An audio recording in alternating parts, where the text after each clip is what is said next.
하수 슬러지로도 휴믹산, 풀빅산을 만들 수 있습니다. 하수 슬러지에서 만든 물질 같은 경우에는 휴믹산, 풀빅산 이외에 중금속이라든지 식물한테 악영향을 미칠 수 있는 어떤 물질 같은 것들이 같이 섞여서 들어올 수 있는 겁니다. 안녕하세요. 농사백단 조용욱입니다. 오늘은 휴믹산, 풀빅산 세 번째 시간이고요. 마지막 시간입니다. 마지막 시간이니까 오늘 확실하게 휴믹산, 풀빅산에 대해서 정리하고 넘어가는 시간으로 가져주시면 좋을 것 같고요. 휴믹산, 풀빅산 고르는 방법까지 한번 안내 드려보고 이 시간 마무리해 보도록 하겠습니다. 먼저 휴믹산, 풀빅산, 휴민 기능에 대해서 마지막으로 한번 정리하고 넘어가 보도록 할게요. 이전 영상을 못 보셨던 분들은 휴믹산, 풀빅산 1편, 2편 올려놨으니까요. 휴믹산 1편, 2편 봐주시고 이 3편 시청해 주시는 걸 추천드리고요. 시간이 없으신 분들이 있다라고 하면은 이번 시간만 시청해 주셔도 가능할 것 같습니다. 네, 휴믹산, 풀빅산 기능이 달랐어요. 각각. 휴믹산, 풀빅산 같은 경우에는 뿌리 생육을 촉진하고 광합성 효율을 증가시키는데 풀빅산이 사용이 됐고요. 휴믹산은 양분 흡수를 증가시키는데 굉장히 많은 큰 도움을 준다라고 말씀을 드렸습니다. 그리고 휴민만 하는 일은 아니지만 휴민이 주로 하는 일, 양이온 보유 능력을 강화시킨다. 양이온 보유 능력을 강화시킨다는 건 비료가 담길 구멍을 크게 만드는 작용과 비슷하다라고 말씀을 드렸습니다. 그래서 휴민 같은 경우가 퇴비랑 굉장히 비슷한 역할을 하는 거다라고 많이 말씀을 드렸고, 풀빅산 같은 경우에는 뿌리 생육, 그 다음에 광합성 효율 증가, 휴믹산 같은 경우에는 양분 흡수의 증가를 도모할 수 있다라고 말씀을 드렸는데, 요 둘 다 할 수 있는 거, 토양 내 미생물과하고 상호작용을 통해서 미생물의 활동을 더 활발하게 만들어주고요. 그리고 항산화 스트레스, 환경 스트레스를 조금 더 영향을 덜 받을 수 있게 만들어주지만, 이 환경 스트레스 같은 경우에는 사실 휴믹산, 풀빅산보다도 더 중요한 게 뭐라고 했죠? 네, 해조 추출물이라고 말씀드렸었습니다. 따라서 휴믹산, 풀빅산은 뿌리 생육을 촉진하고 광합성 효율을 증가시키고, 그리고 양분 흡수를 증가하고, 그리고 양이온 보유 능력을 향상시키는데 큰 도움을 준다라고 이해해 주시고 넘어가면 될 것 같은데, 가장 중요한 거 분자량 보셔야 돼요. 분자량이 입자의 크기라고 봐주시면 되는데, 분자량이 크면 클수록 옆면시비로 흡수가 안 됩니다. 그리고 분자량이 작으면 작을수록 옆면시비로 흡수가 굉장히 잘 된다. 그래서 풀빅산 같은 경우에는 옆면시비가 정말 좋고요. 휴믹산 같은 경우에는 품질에 따라서 조금 차이가 날 수 있다. 어떤 친구는 될 수도 있고 어떤 친구는 안 될 수도 있고, 그리고 휴민 같은 경우에는 웬만하면 안 된다. 그리고 휴민은 잘 물에 녹지도 않아요. 그렇기 때문에 휴민 같은 친구가 토양에서 굉장히 오래 가는 거고요. 풀빅산 같은 경우에는 물에 잘 녹으니까 오히려 속효적인 특징을 가지고 있죠. 그리고 속효적인 특징을 가지고 있으니까 완효적으로 뭔가 작용하기 힘듭니다. 그래서 토양의 물리성을 개선하거나 토양에 어떤 영향을 주기에는 휴민이 좋지, 풀빅산 같은 경우에는 바로 흡수되고 바로 어떤 작용기하고 연동이 돼가지고 사라지기 쉽상인 물질이다 라고 정리해 볼 수 있을 것 같아요. 네, 그러면 풀빅산, 휴믹산, 휴민 이렇게 세 가지 종류가 있는데, 이 세 가지 종류에서도 어떤 원료의 제품을 골라야 되는지 알려드려 보도록 하겠습니다. 네, 원료는요, 해조 추출물에서 설명했던 거랑 굉장히 비슷합니다. 원료가 좋아야 이 추출물 자체도 좋은 거예요. 그래서 원료에 어떤 성분이 가장 많이 들어있어야 추출물에도 효율이 가장 높은 어떤 성분들이 들어있기 때문에 이 원료가 굉장히 중요합니다. 생산 원료는요, 레오나다이트, 이탄, 갈탄, 바이오차, 그리고 하수 슬러지, 그리고 퇴비도 있습니다. 그 중에서도 제가 가장 싫어하는 거 뭐겠습니까? 딱 봐도 하수 슬러지죠. 하수 슬러지로 만드는 물질은 거의 없긴 합니다. 근데 하수 슬러지를 넣어놓은 이유가 있어요. 여러분들한테 되게 큰 경각심을 심어드리고 싶어서 하수 슬러지를 넣어놨는데, 하수 슬러지로도 휴믹산, 풀빅산을 만들 수 있습니다. 되게 간단해요. 하수를 늪처럼 만들어가지고 아래다가 슬러지화 시켜놓으면 됩니다. 그렇게 되면은 밑에 휴믹산, 풀빅산, 휴민 같은 물질들이 생기는데요. 이렇게 만든 물질, 이 안에서 휴믹산, 풀빅산만 추출하는 방법은 굉장히 돈이 많이 드는 방법입니다. 따라서 하수 슬러지에서 휴믹산, 풀빅산만 추출되는 게 아니라 하수 슬러지에서 만든 물질 같은 경우에는 휴믹산, 풀빅산 이외에 중금속이라든지 식물한테 악영향을 미칠 수 있는 어떤 물질 같은 것들이 같이 섞여서 들어올 수 있는 겁니다. 그래서 생산 원료를 봐야 된다는 말도 어떤 생산 원료가 굉장히 순수한 풀빅산, 휴믹산, 그리고 휴민이 많은지가 굉장히 중요하다는 얘기를 드리고 싶었던 거예요. 그래서 이 중에서 가장 좋은 물질이 뭐냐? 바로 레오나다이트라는 물질입니다. 조금 어렵죠? 레오나다이트라는 말 자체가 어려운데, 레오나다이트라는 물질은요, 고급 휴믹산, 고급 풀빅산이 나오는 원료입니다.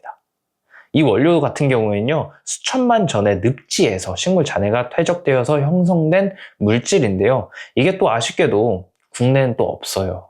정말 아쉬워요. 국내 같은 경우에는 뭐 석유도 안 나오고 이런 것도 안 나오지만 어찌됐건 우리나라는 물이 좋은 걸 조금 위안 삼아서 했으면 좋을 것 같다. 화강암이 있어가지고 굉장히 단단하고 굉장히 그 안에서 나오는 물 깨끗하지 않습니까? 다른 나라 같은 경우에는 물 때문에 고민하시는 나라도 굉장히 많아요. 그래서 우리나라 같은 경우에는 이런 게 안 나오지만 대신에 물이 좋다. 그래서 물이 좋으니까 또 농사 짓기에도 괜찮은 환경들이 있지 않습니까? 석회질이 조금 적잖아요. 유럽 같은 경우에 석회질이 많아가지고 또 고민하시는 농가분들이 많은데, 우리나라 같은 경우는 그나마 그런 게 굉장히 덜하다라는 걸 또 위안 삼아 볼 수 있을 것 같고요. 어찌됐건 다시 돌아와서 레오나다이트라는 물질이 수천만 년 전에 늪지에서 식물 잔해가 퇴적돼서 형성된 물질이고요. 이 물질 같은 경우에는 주로 미국의 노스다코타라는 지역이나 텍사스 그리고 캐나다 지역에 굉장히 많은 것으로 알려져 있습니다. 그래서 주산지가 미국이거나 캐나다 쪽에서 만들어진 휴믹산, 풀빅산이다 라고 하면은 대부분 이제 레오나다이트로 만든 제품이다 라고 생각을 하셔도 됩니다. 그래서 생산 원료 중에서도 레오나다이트라는 생산 원료를 사용한 휴믹산, 풀빅산이 가장 좋은 거니까요. 레오나다이트에서 뽑아낸 휴믹산, 풀빅산을 고르시는 게 굉장히 좋다라고 말씀드릴 수 있을 것 같고, 2탄, 갈탄도 분명히 휴믹산, 풀빅산이 나옵니다. 하지만 순도가 조금 떨어져요. 그래서 레오나다이트에서 만든 휴믹산, 풀빅산이 순도도 가장 높을 수 있고요. 그리고 이물질이 가장 적게 쌓여 있을 수 있다라고 이해해 주시면 될 것 같습니다. 여기 사용 이유도 적어놨네요. 휴믹산, 풀빅산 함유량이 높기 때문에 이런 레오나다이트를 사용하는 게 굉장히 이점으로 작용한다라고 이해해 주시면 될 것 같습니다. 네, 아까 말씀드렸죠. 해조 추출물하고 굉장히 비슷하다고요. 해조 추출물 안에도 이제 갈조류, 홍조류, 녹조류가 있는데, 이 안에서 가장 좋은 거 뭐라고 말씀드렸죠? 갈조류가 가장 좋다고 말씀드렸죠. 갈조류 안에서도 뭐가 제일 좋냐라고 말씀드렸을 때 아스코필럼 노도섬이 가장 좋다고 말씀드렸습니다. 이 아스코필럼 노도섬이 가장 좋은 이유, 라미나린, 수코이단 이런 성분들이 가장 많이 들어있는 게 아스코필럼 노도섬이다 라고 말씀을 드렸기 때문에 원료가 굉장히 중요하다라고 말씀드리는 게 여기 휴믹산, 풀빅산까지 이어지는 거고, 휴믹산, 풀빅산에선 레오나다이트로 만든 게 가장 좋은 원료를 사용한 거다까지 이해해 주시면 정말 좋을 것 같습니다.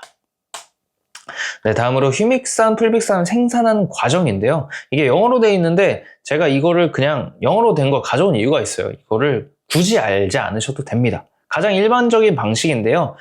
땅에서 이제 레오나다이트나 뭐 이제 이탄, 갈탄 이런 것들을 추출해요. 그리고 여기서 알칼리 성분을 넣게 됩니다. 그러면 여기서 녹지 않는 휴민이 나오게 되고요. 이 휴민은 이제 뭐 여기에서는 버린다고 되어 있습니다만 뭐 버리거나 이제 제품으로 또 만들어지는 물질로 되게 되고요. 그리고 이렇게 정제된 물질을 또 산 추출을 합니다. 산 추출을 해가지고 휴믹산하고요, 풀빅산으로 나눠지게 되는데요.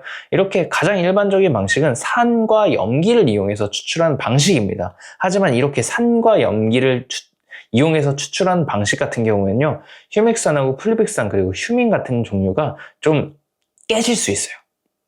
말 그대로 손상을 받을 수 있습니다. 그래서 가장 일반적인 방식이지만 휴믹산, 풀빅산이 조금 손상될 수 있는 방식 중에 하나라고 설명을 드릴 수 있겠습니다. 그래서 야라코리아 같은 경우에는 휴믹산, 풀빅산 제품이 아직 없습니다. 그래서 어떤 제품이 제일 좋다라고 솔직하게 말씀을 드릴 수 있는 겁니다. 네.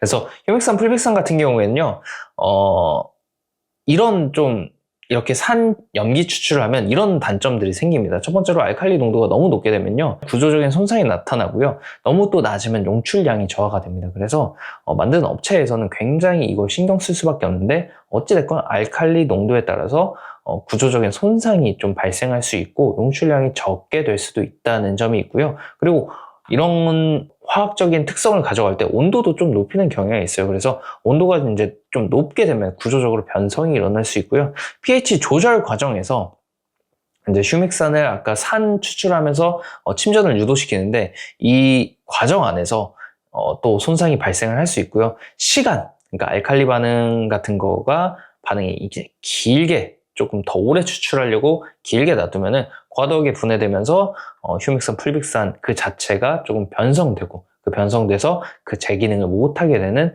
현상이 발생할 수도 있다라고 이해해 주시면 될 것 같습니다. 그래서 알칼리와 산을 이용한 추출 방법은 대량 생산에 굉장히 용이해요. 그리고 일반적입니다. 하지만 이런 추출 방식은요, 대량 생산하는 것만큼 구조적인 변형이 조금 많이 나타납니다. 그리고 생리 활성 물질이 휴믹산, 풀빅산 이외에도 들어있을 수 있어요. 뭐 아미노산이라든지 이런 친구들이 들어있을 수 있는데 이런 생리 활성 물질의 손상을 일으킬 수도 있습니다. 따라서 산추출, 염기추출 방식은 저렴하지만 그리고 대량 생산에 알맞는 방식이지만 실제로 농가분들이 사용하셨을 때 조금 효과가 덜 나타날 수 있다 정도 알아두시면 될 것 같습니다.